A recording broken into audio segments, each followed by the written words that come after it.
Hello guys, welcome back to my YouTube channel, Hamlet Vlog. Welcome to my tutorial. Guys, kung napanood niyo yung previous tutorial ko kung saan ang title ay How to add local beneficiary ENB to Tecmo Wallet online. At nasabi ko na nga doon ay sa next time ipapakita ko sa inyo kung paano mag-transfer ng pera local banks dito sa Tecmo Wallet mobile application. So ito na nga guys, ipapakita ko sa inyo kung paano gawin ito.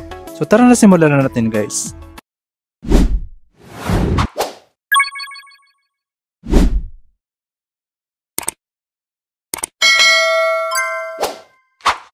So, i-open na natin yung application natin sa Tecmo.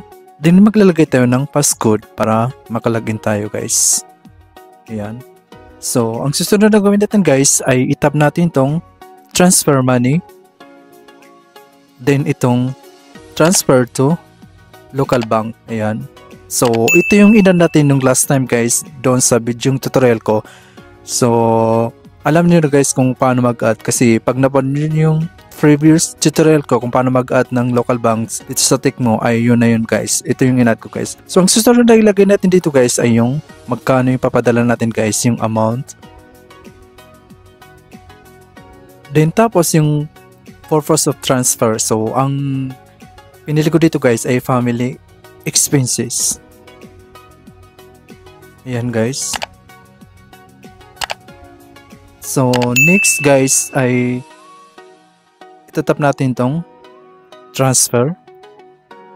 Ayan, yung may arrow. So, ayan na guys. Kung makikita nyo guys, ay sobrang mababa guys yung transaction fee. Kung makikita nyo, 5 SR lang.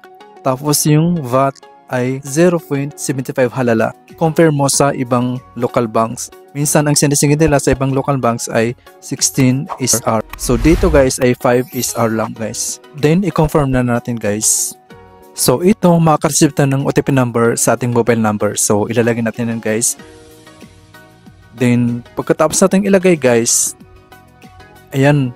So guys, nabawasan na ng 505 SR.75 halala yung balance natin kanina.